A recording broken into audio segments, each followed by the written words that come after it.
Welcome back, everyone. I would like to welcome you to our next block of discussions. And I would like to cede the floor to Emanuela de Mena, who will be the moderator for this session. Thank you, Alejandra. Thank you very much. So welcome back to all the participants. I'm very happy to be here and to moderate this second session. So let me introduce myself. I'm Emanuela de Mena, and I am a project advisor in REA, which is the European Research Executive Agency. And I am project advisor for some of the projects that we'll present this afternoon. So I'm very proud for this, and also I'm deeply involved in the topic, as you can imagine.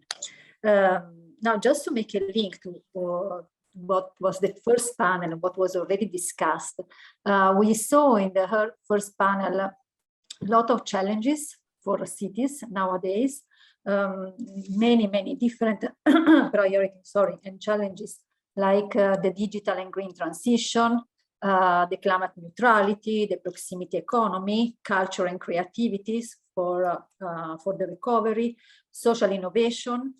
So just to name a few that were mentioned. Now, all these come together in cities, especially when we promote action of transformation, urban regeneration.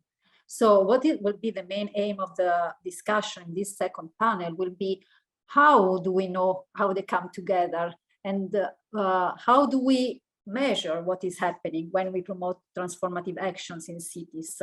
How can we measure this impact? As we know, I mean, quite famous phrase sentence is that if you can't measure it, you cannot manage it. So we will see with the projects, Horizon 2020 projects, what is going on in cities, and what are the challenges and also the hot points they are encountering to really promote these transformative changes, which take into account all the challenges we've seen before, and try to build an impact framework which is consistent with the complexity of the situation. Now, I will introduce the speakers, the panel. I will go one by one when they will talk, but first of all, just to have a big general overview, there will be 4 projects. These are Horizon 2020 projects, which means research and innovation, EU-funded research and innovation projects. I suppose you are all familiar with that, but we never know who is assisting to this event. The projects are T-Factor, CENTRINNO, and UBIN, which are 3 projects dealing with the same topic, which is on the regeneration of urban historic areas to make them, to transform them into hubs of entrepreneurship and social inclusion. And then we have also another project, which is VARCITIES, which is dealing with health and well-being in cities. So with this 4 perspective, each one of them is tackling the urban transformation and urban regeneration with a specific angle. And so it will be very interesting to see what they are doing and what are the challenges. And these challenges will be then also taken up by some other projects in the 3rd session we will have. And these other projects will are already in a more advanced state. So they will also try to respond to these challenges. So without further ado, we can go with the first presentation. So the first project of the ones that I mentioned is a T-Factor project. And the speakers are Laura Martelloni and Ignace de Sommer. Laura is a T-Factor project coordinator, and she's strategic designer at Lama Agency in Florence. And Ignace is an impact assessment leader, is senior advisor at KPMG. So the topic that they will present, they will explain better than me, but T-Factor is tackling the temporary uses, or meanwhile uses in urban regeneration. And they will discuss how can we capture the additionality of these temporary uses in urban regeneration. Laura and Ignace, the floor is yours. Great, thank you, Manuela. I hope you can all hear me, and I'm putting my presentation up. You can see it, right? Yep. Great, so good afternoon, and again, thank you. Well, I'm the first one of the presenters of early stage projects. So just to be somehow clear with this, we started to, let's say, talk about impact still from a high level perspective today, because indeed, especially for our early stage, probably there are more questions than answers at this stage. But the idea, and maybe this is an open invitation to all the attendees today, is that we can, from today, start to convening all people that are actually working on this topic so that we can create a working group that over time can really move forward, and having sessions like these in which we can really discuss impact challenges, how to measure, and how to better improve the way in which we understand urban transformation. So I will start just giving a brief introduction to T-Factor, and then leave the floor to my colleague Ignace to dive deeper. So T-Factor, as Emanuela was saying, is all about temporary uses, and maybe you're all familiar with this term, but just to be clear, we basically refer to practice of interim use of spaces and buildings in cities that might be vacant or abandoned or dormant somehow. And there are many terms out there to describe this practice. So you might be familiar with pop-up use, transient use, meanwhile use, and they all bring about different types of connotation and understanding in this general practice. But in our case, we are somehow focusing on temporary use within a specific context, which is the one of, let's say, large-scale redevelopments and urban regeneration process. And typically, this is the situation where more or less the future of the spaces is already decided, is already on a plan. And what we have ahead is a long period of constructions and consultations. So basically, in this situation, the three key questions around temporary uses that we want to uncover are the following ones. So the first one, whether temporary uses can actually drive more resilient and flexible regeneration processes, right? Because they are really a way to start observing how people begin to interact with spaces and how these interactions may change over time. And so by observing that, how we can make more informed and aware decisions over time. Second point is about accelerating time to impact. So the role that temporary uses can have in rewiring and regenerating what we call the urban software of social, cultural, economic dimensions, so local heritage, local communities. And the third point is about expanding impact. So really here, we are really looking at how basically temporary uses can address multiple needs coming from different targets in cities. And this is indeed quite important, and I would say the biggest challenge that we face in T-Factor. And if you want, all these 3 points taken together actually point to an overall potential of temporary uses to be transformative of the way we develop cities, right? Especially at this time of uncertainty. Okay, now I hope my presentation is changing. So maybe this picture is overly exaggerated if you want, but somehow this is typically what we face when we intervene over cities, right? Because cities are actually complex systems by definition. And if we are actually saying that good urban regeneration is the one that is able to address all these different issues at the same time, then urban regeneration must be systemic intervention, and therefore we must measure in terms of system and adopt system thinking, right? So that's a bit of overarching challenge that we have in T-Factor, which I guess is somehow shared by all the other projects here today. So it would be great to also to face a bit and discuss this high-level starting point. However, when it comes to temporary uses, there are a number of, let's say, a second order of key points and challenges that we face. There is a lot of stuff, again, in this picture, but basically in the very beginning of the project, we ran a sprint of research, and we, of course, revised literature, already existing studies on the topic. but we also studied a number of cases across Europe and beyond, especially focused on those cases where temporary uses were activated at scale. So imagine a meanwhile period of like 3, 4, 5 years where many different temporary uses were activated and developed at the same time. So think about a community garden activated together, a flea market, or artistic programs, or I don't know, all these different types of intervention coming together. And it's really that orchestration level between different types of temporary uses that can start to unfold somehow transformation signals, right? So rather than well beyond, let's say, engagement and outreach metrics, which are indeed important, but somehow we can capture dynamics and metrics that are more signs of transformation. So for example, think about the role that temporary uses can have in changing perceptions or in attracting new talent and creativity and creating new jobs and so on and so forth. There are many of them.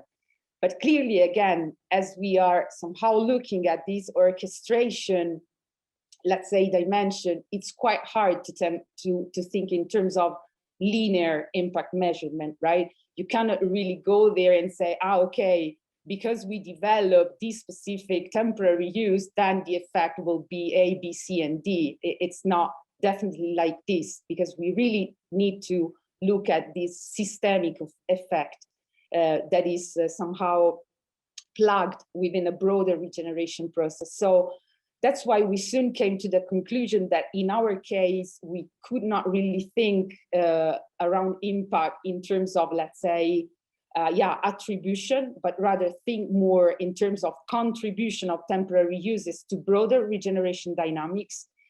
That's why we also somehow adopted from the very beginning an anecdotal approach to impact. So really trying to think in terms of impact stories that different people may tell us over time, and trying to be as much participatory as possible. Sorry for the English here. Somehow capture perception and feelings and changes, both from people that we are targeting, but also those that we are not addressing to temporary uses, because there are also unintended consequences that we might create. So with this, somehow it's our starting point to impact. And maybe, Ignace, I will leave you to go a bit deeper.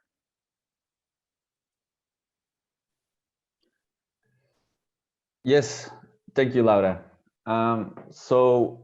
We've created a theory of change for our project, which is a comprehensive description and illustration of how and why a desired change is expected to happen in a certain context.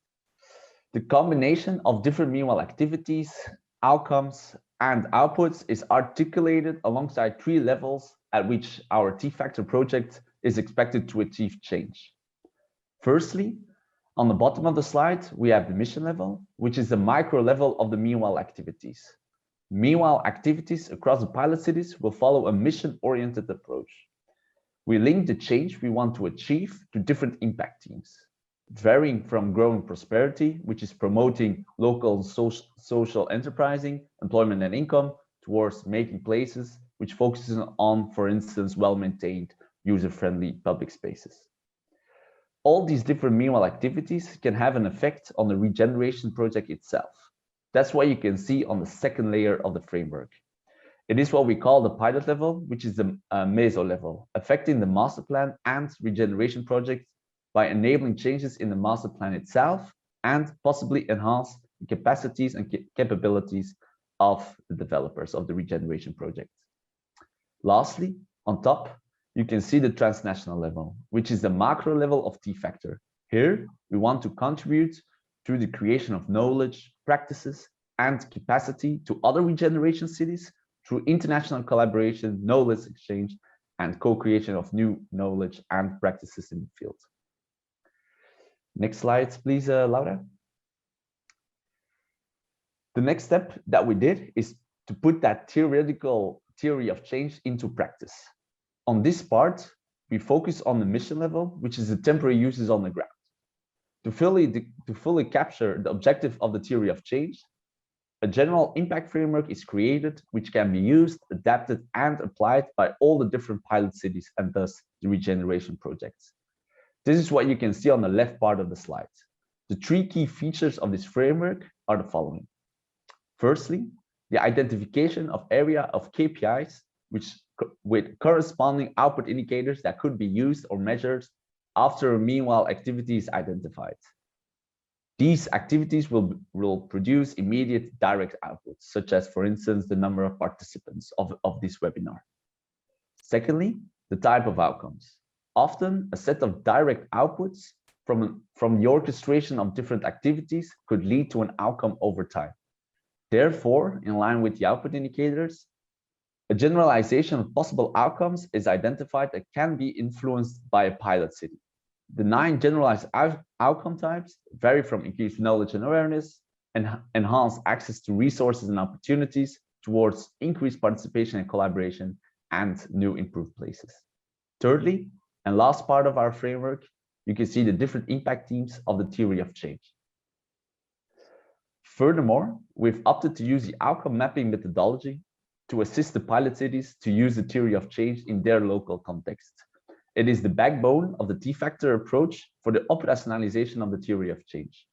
With this methodology, we map out outcome proxies that are applicable for all the different cities. Next slide, please, Laura. Now, that was kind of theoretical, since Laura said that we are in the beginning of the project, so we've created a lot of different frameworks, and now the next step is really going to apply that to the local context of these different pilot cities. And we've identified also some hub points regarding the beginning of our project. So firstly, participatory evaluation, which involves the stakeholders of the program in the evaluation process. It is important to raise a question on how we really can capture the benefits of temporary uses across the diversity of target groups, also considering possible negative effects and risks on those target groups that we are not addressing or engaging with, meaning that we want to measure both intended and unintended consequences of our activities, both on the 3 levels, let's say. Secondly, governance and organization of effective evaluation, especially when you work with different cities and stakeholders that we are working with.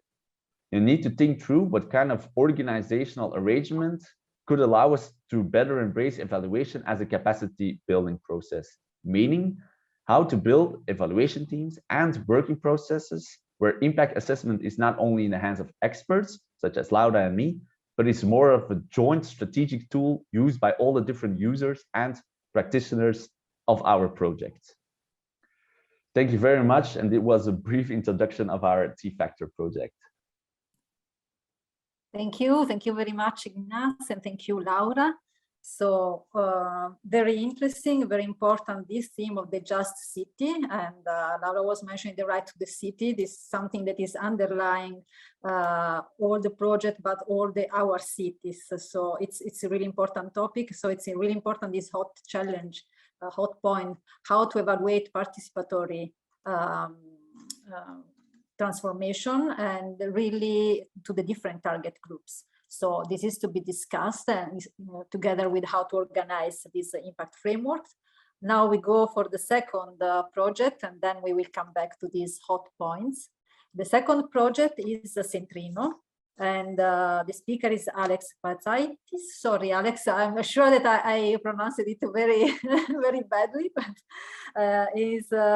Alex is impact assessment lead, is a researcher at Ragnar Norske Department of Tallinn University of Technology, and he will lead us through this discussion, the collective action towards productive cities.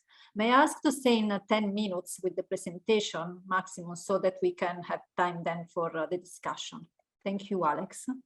The floor is yours. Thank you for the kind introduction and the challenging pronunciation of a combination of Greek and Estonian names. So I'm Yeah, my name is Alex Pazaitis. I'm leading the impact assessment work package for CENTRINNO. Let me quickly go through the project first, but this is a really restrictive approach of the project due to time limitations. I'm leaving a lot of important and interesting stuff out, so I'm merely focusing on the things that mainly inform the impact assessment framework so that we discuss on the topic at hand. Real quickly, CENTRINNO focuses on urban regeneration across 9 pilot cities across Europe, which are very diverse in size and shapes and context and culture and everything. So the main point is looking on alternative ways of urban regeneration, starting with reshaping the identities of abandoned and former industrial historical sites, and then moving into ways of fostering social inclusion and including local craftsmanship, local heritage, also imbued with fresh ideas about the maker culture, fab labs and fab cities and so on, and then eventually harnessing all these elements in potentially changing the way that cities govern their material resources, aiming for more sustainability and so on. So the backbone of the project's approach is informed by 5 key concepts. I will not go into detail with them. They're about circular economy, social inclusion, vocational training, innovation spaces, and heritage. Suffice it to say that these are high-level abstract concepts that can be interpreted in different ways. So the main point of using them is to inform this vision of urban regeneration that the project is fostering. So this is not just about urban regeneration experiments in general, but ones that are informed by these key concepts in the way that they're also materialized in the cities. And how this is envisioned to take place is guided by the idea of Fab City Hubs.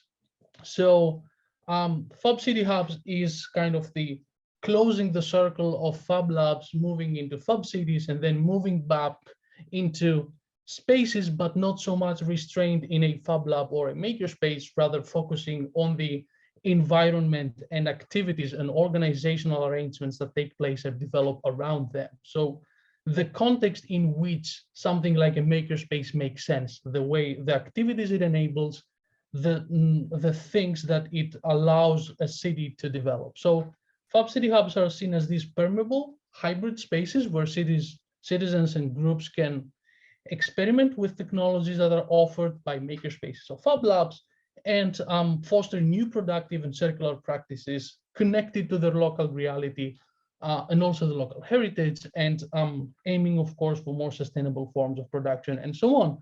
In terms of the project, Fab City Hubs are the material embodiment of these 5 key concepts. So there are the concrete interpretations of the abstract concepts that they are. This is how the cities understand and make sense of these concepts to steer change into their physical environment in which they live and interact. So in this context, the task of impact assessment is obviously a really difficult and challenging one, not only because of the very broad and diverse context of the different cities, that are cities from Barcelona to Tallinn, that are differences in sizes, in the biophysical environment, in culture and everything, but also because of the quality of the transformation that the project is aiming for, which is really difficult to measure. And one common line of critique about indicators goes that indicators very often measure what can be measured and not what matters most. And so it is not the difficulty of task to come up with an impact assessment framework per se, but it is a difficulty of coming up with one that is meaningful for the type of transformation we're aiming at. At the same time, we still need and are expected to develop indicators that measure our performance. We need to see whether our project is delivering. We need to see whether it is going to the right direction. As restrictive and as abstracted these indications can be. Something that often happens is that we come up with indicators that fall into the category often described as vanity metrics. So we're measuring how many people come in events, how many posts we did, how many likes and shares we had, and so on, which is not only restrictive in the type of impact that the project can actually have, as Laura mentioned also before, in this systemic way, but it's also not really helpful to identify what works and what not. So in order to come up with an evaluation framework that helps us understand how change happens and not only monitor change per se. And finally, a more philosophical note, if you want, the realization that method can never be neutral. Impact assessment methodologies, being methods themselves, are not so much an objective measure of the project's approach, rather they are part of the project's approach itself. So it may be more meaningful to understand them as part of what the project is doing, rather than trying to make them objective in assessing the project in general. So to address all of these challenges, we also, and not accidentally, turn to outcome mapping. Outcome mapping is a planning and evaluation methodology used for projects aiming for sustainable social change, and it is building on the realization that we need impact assessment that concentrates on improving over proving, in the sense that it is aiming to create positive change in people's lives, or even the environment in which people live, rather than attributing a specific change accurately defined to a specific action or project. Understanding over reporting, as I mentioned, looking at why and how change occurs, rather than accurately describe and measure change per se. And finally, as also mentioned before, looking to create knowledge and increase capacities to keep the change going, to allow communities take on and continue whatever a project has contributed, even when this in the long-term future can no longer be attributed to the project itself, because this is not really the point. And how we're trying to do it in CENTRINNO, I'm just going to present a few facts. We are structuring the impact assessment methodology via outcome mapping in 3 levels. So one is outcomes, second is strategies, and third is organizational practices. So outcomes in outcome mapping are considered as changes in terms of behaviors, relationships, and actions on behalf of the people and organizations directly interacting and involved in the project's activities. So the realization that cities are social systems, so any form of change eventually has to be attributed to different sets of activities, different sets of relationships, different sets of behaviors on the people that make up the social system. And this connects with the strategies, which is a form of evaluating the way that the project is contributing to the achievement of these outcomes on behalf of the pilot cities. And finally, the types of organizational practices that would allow, that are developing simultaneously around the strategies and would allow pilot cities to take on this task after the end of the project and also during. So, Alex, may I ask you to, yes, thank you. Yes, I'm wrapping up. This is the 2 last slides. So challenges. First, yeah, in the project, we're evaluating impact on 2 levels. First one is impact level, which is looking at the interplay between outcomes and strategies. Going back to the key concepts, how do these key concepts get interpreted by the pilot cities into certain outcomes? And how do the different project activities help pilot cities to achieve these outcomes? And then project level focuses on organizational practices, taking the concept of the idea of Fab City hubs as these spaces where urban regeneration is taken for, maintained and nurtured. So it is performance on the level of the project, not focusing on the performance in terms of results, but rather on the performance of the project's approach in enabling and sustaining the type of change that it wants to achieve. And to finish with my interpretation of the 2 hot points. So the first thing is the importance of normative assessment. So this idea that we're not only measuring change, but we're simultaneously guiding and steering it, and we're having agency in how it is this occurs. And of course, this involves synthesizing both performance but also value-based approaches. So this is not a case against indicators and measurement in general, rather on how evidence, indicators, and facts are used to inform the type of reality, the type of world that we want to construct.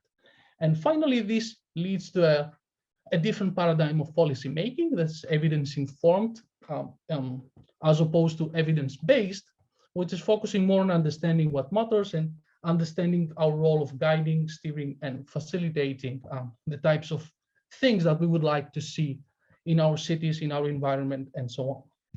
So yeah, I think I made it. It's 10 minutes and 51 seconds, and I will stop talking.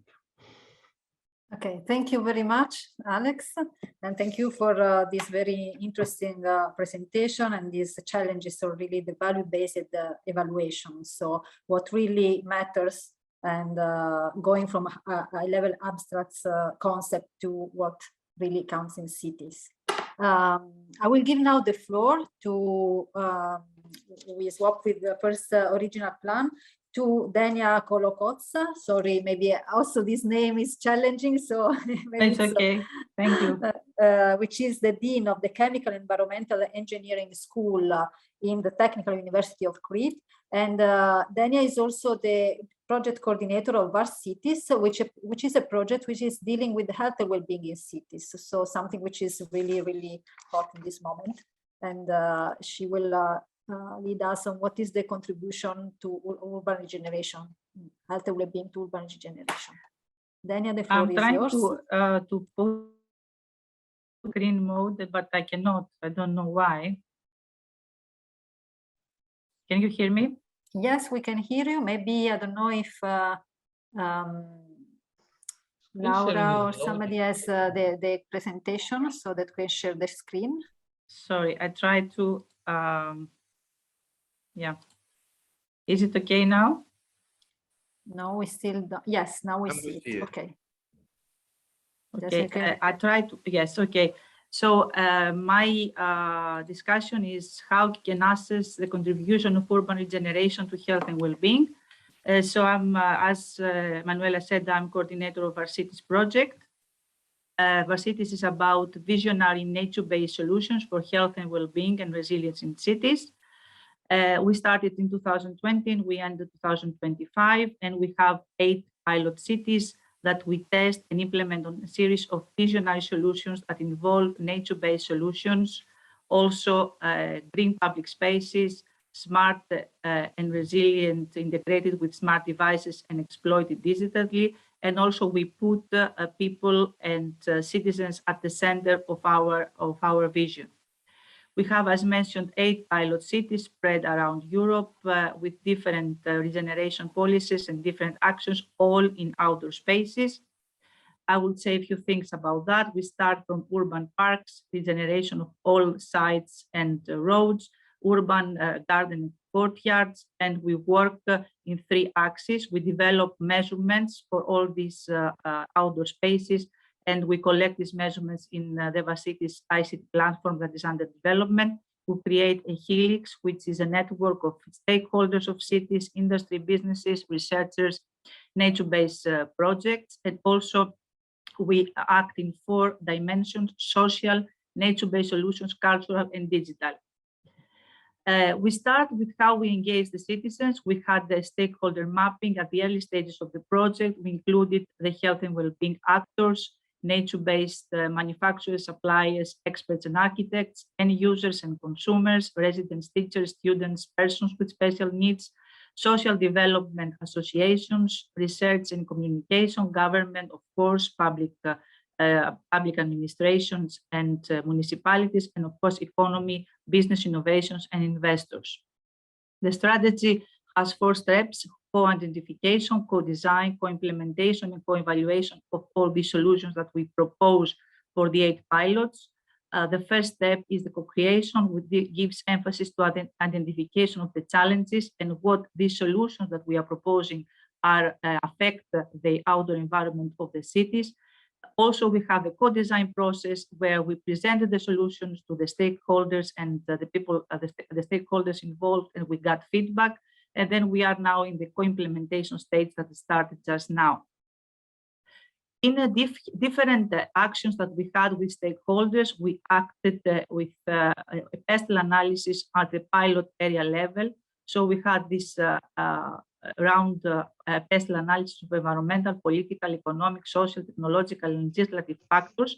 And you see here an example of how the stakeholders perceived the pestle analysis for their level, to identify the potential risks, to face the impacts of the solutions and the external factors, and also to evaluate the feasibility of each solution that we propose for these 8 pilots, which are completely different per pilot, of course.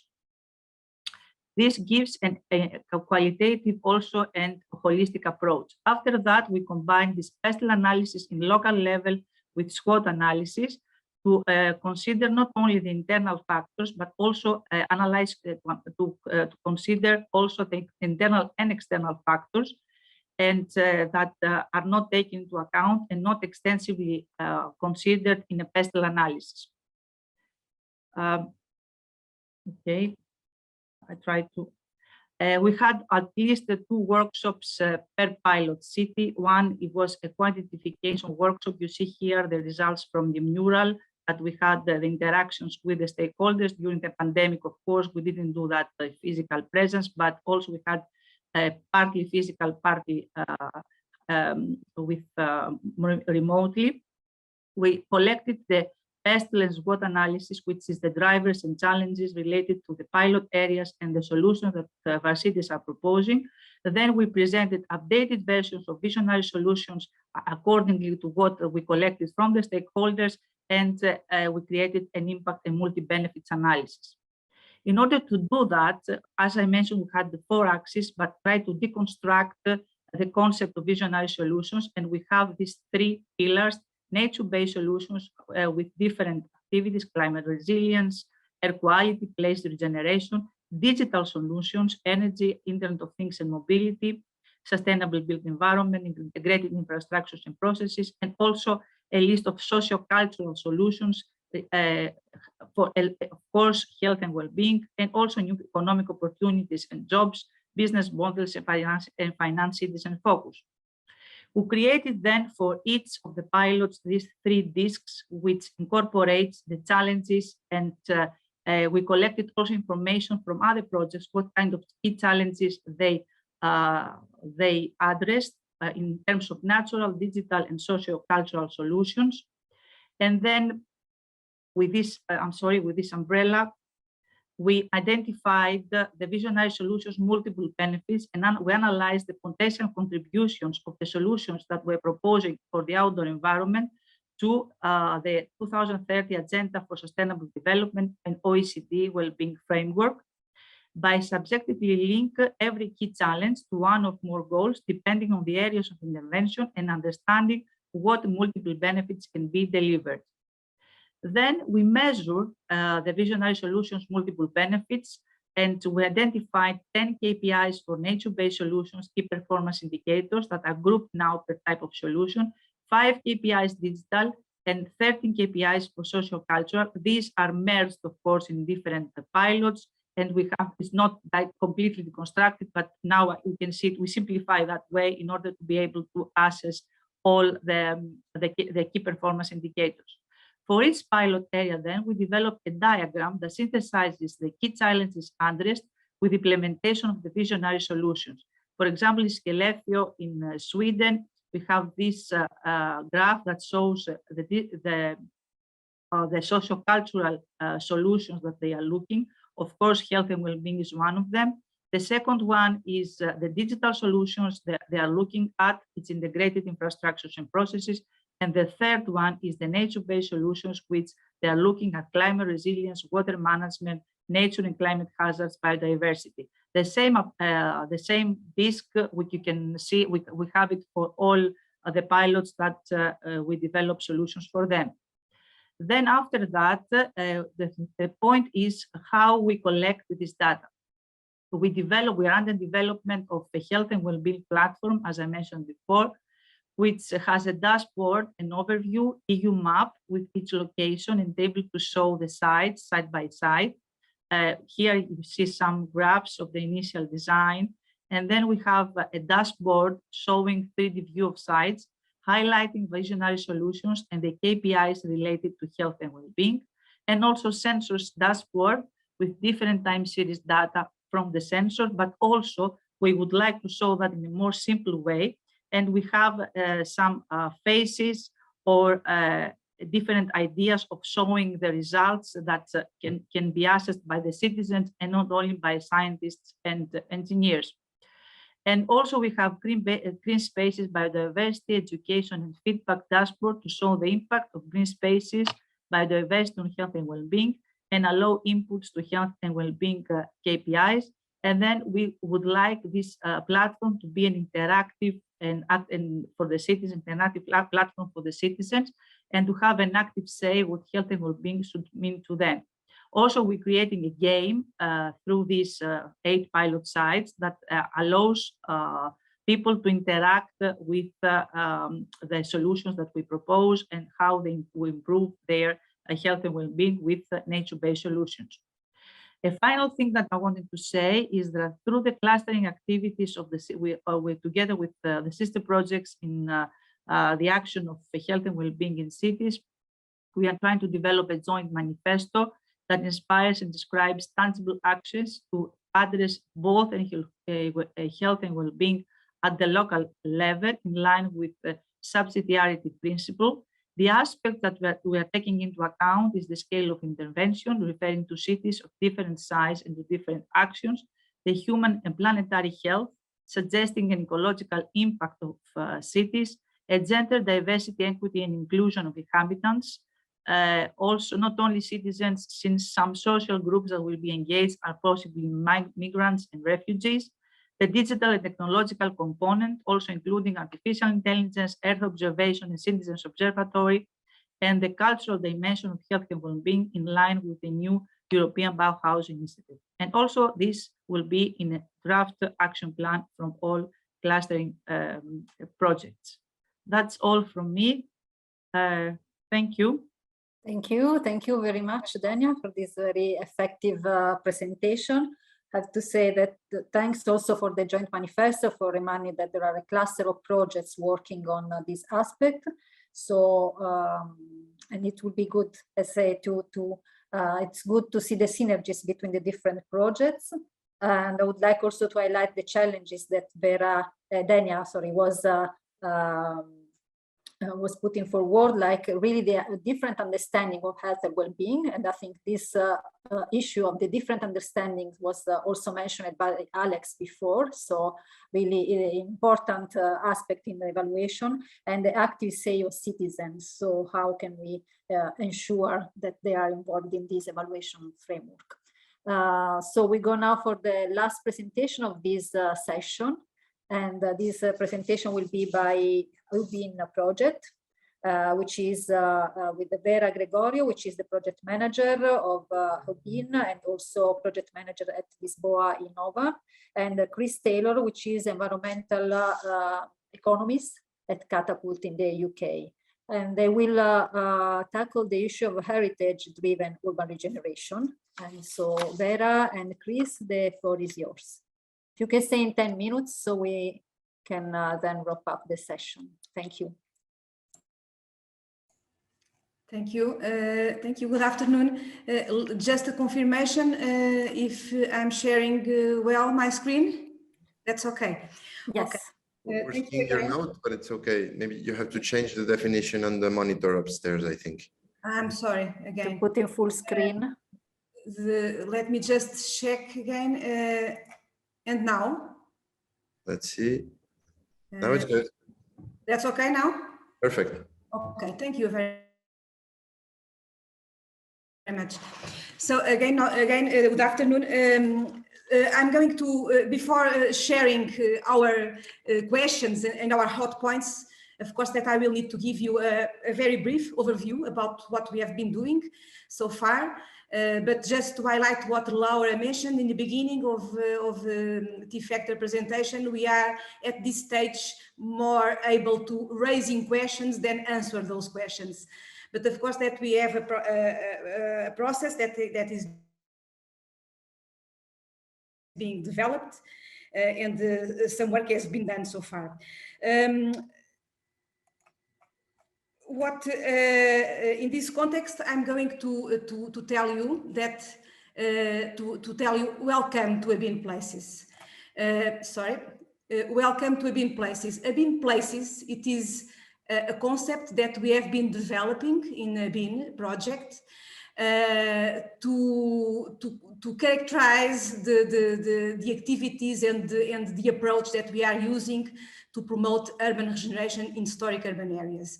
And we are using also a very broad concept based on historic urban landscapes about what it is a historic urban area. In this first stage, we have 8 urban places that are these 8 cities that you can see here in the screen. But the project has also another second stage that's in fact already started, that it is the preparation of tools and methodologies that not only support these 8 urban places, but also more 20 follower urban places. And we will also pave the way to a bigger alliance, a network of cities. So we have purposes of testing these methodologies and implementing hubs of innovation in 8 cities, but this is just the beginning of that network, and later the second stage, as I said. In terms of this concept of a BIM place that we are developing is based in mainly 4 principles. We are going to use the cultural heritage as a source of innovation. We are also developing the concept that it is deeper than human-centered. We called human-connected places. This is a definition that an approach that we are developing that has several meanings, connecting with the environment, but also interconnecting with people. The third principle, it is about to promote open innovation and co-creation, and the 4 principles of these urban places are create processes to support exchange of knowledge and learnings. During our work since the beginning of the beginning of the project, we have already developed a document that I will share later in the chat, which is a BIN framework overview, where you can, if you are curious, to see all the details about our concept and framework. Another piece of work that we have been working, and it is essential to explain our theory of change. It is this idea of anchor our activities, our hubs of innovation in 3 main clusters of activities that will foster innovation, place-based innovation. And BIN will work in this intersection of these 3 clusters. And those 3 clusters are the culture and creative industries, the resilient and human connected places, as I mentioned before, and the new lifestyles. We already also developed a working long-read document about this idea and the activities that are connected with these 3 clusters. Of course, that we are aiming to find the best way to contribute to urban regeneration on historic urban areas, and combining, and our place of work, it is in this intersection of those activities, those clusters of innovation.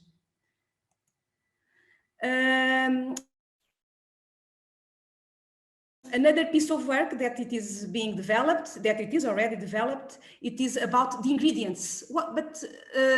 To understand what we mean, what is the meaning of urban places, we need to go deep in terms of understanding what are the main ingredients of that we need to consider in terms of urban regeneration and to promote innovation and entrepreneurship. And we identified 12 main ingredients, and of course that there are plenty combinations of those ingredients in each historic urban area. They are unique.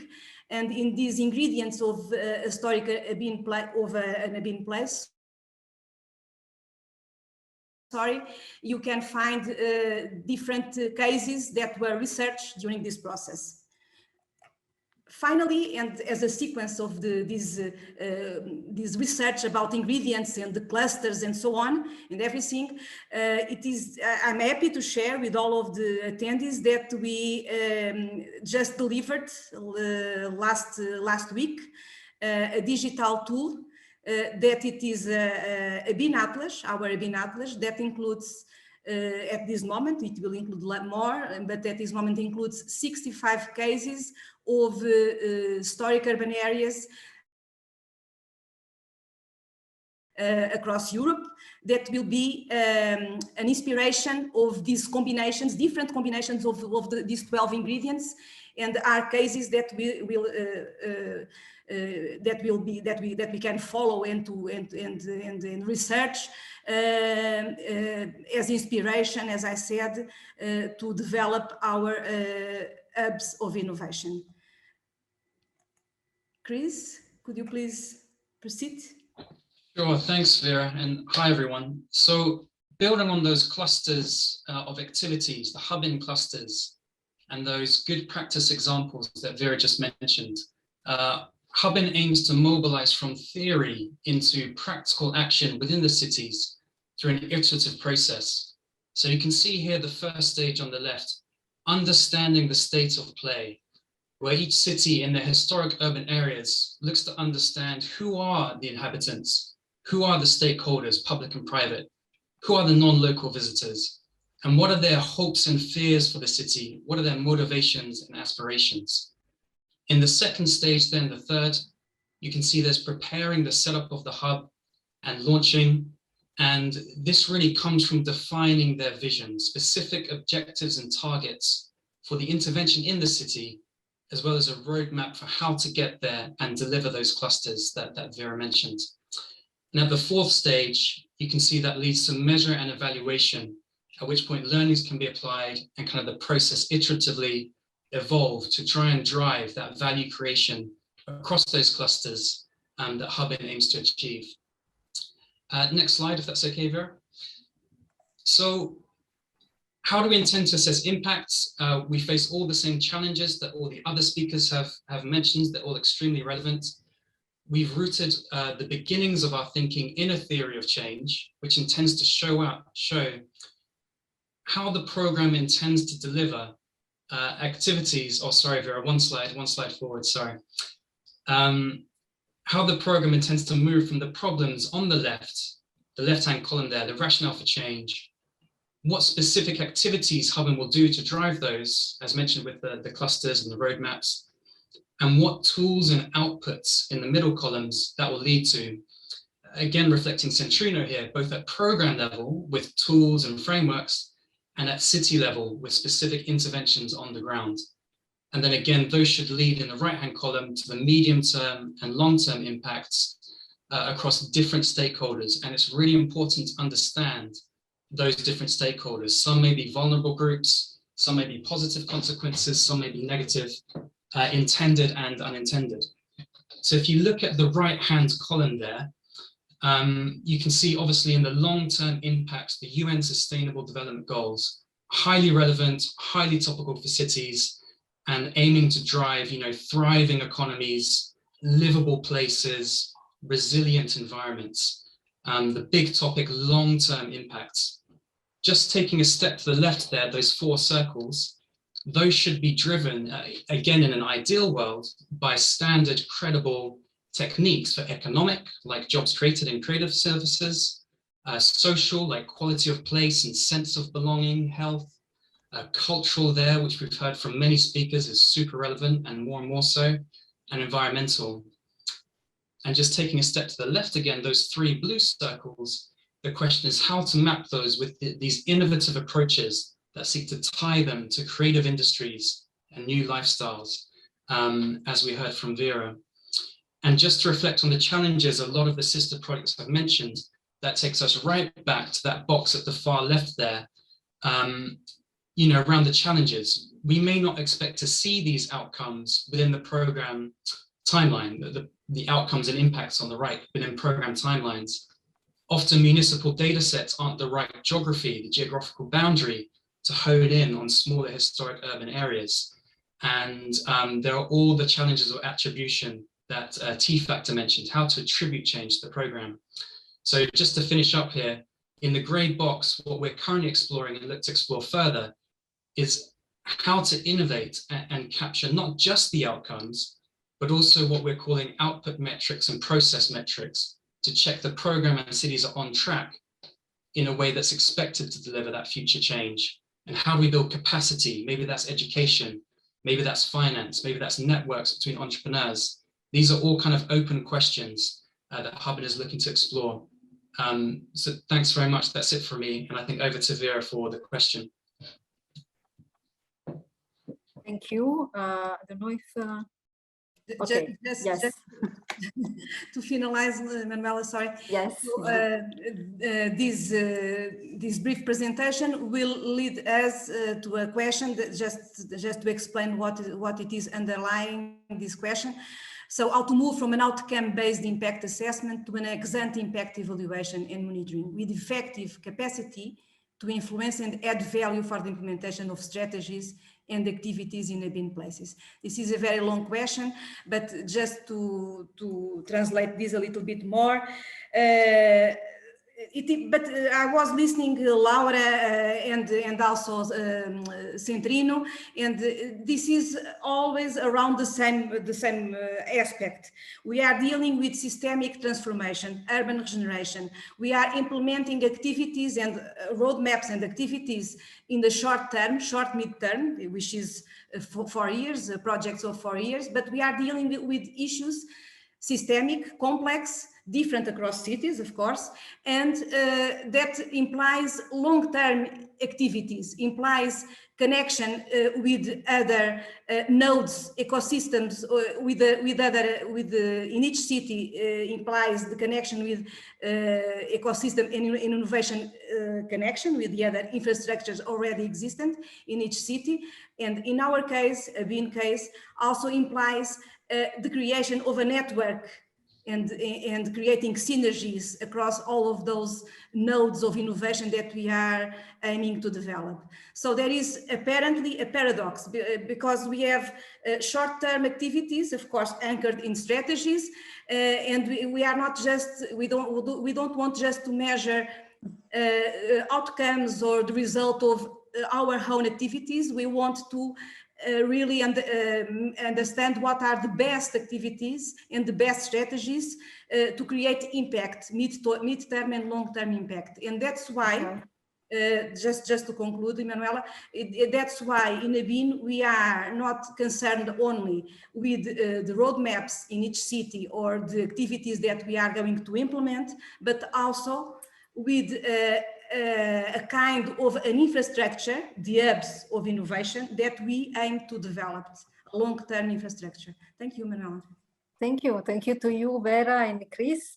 Thank you very much. I think, again, very interesting points. So this ex-ante impact evaluation, as Chris was saying, not only outcome, but also how to measure processes and metrics. And this challenge that also Vera was reminding, it was also in the first presentation of CENTRINNO, how you measure the impact in a broader scale of cities which are allied in a network.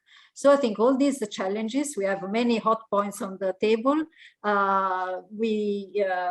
And there is a short term, so Vera was saying to do the things, but also to discuss them. We can go now for a break to have some coffee and to reflect on this. But just to let you know that the next session, the other projects which already have faced such challenges will try to respond to these hot points. So stay with us because you will be surprised by some of these answers, and we can meet again in 5 minutes and 4:15. Okay. Yes. Thank you very much. Thank you for staying with us. Thank you. Thank you, Emanuela.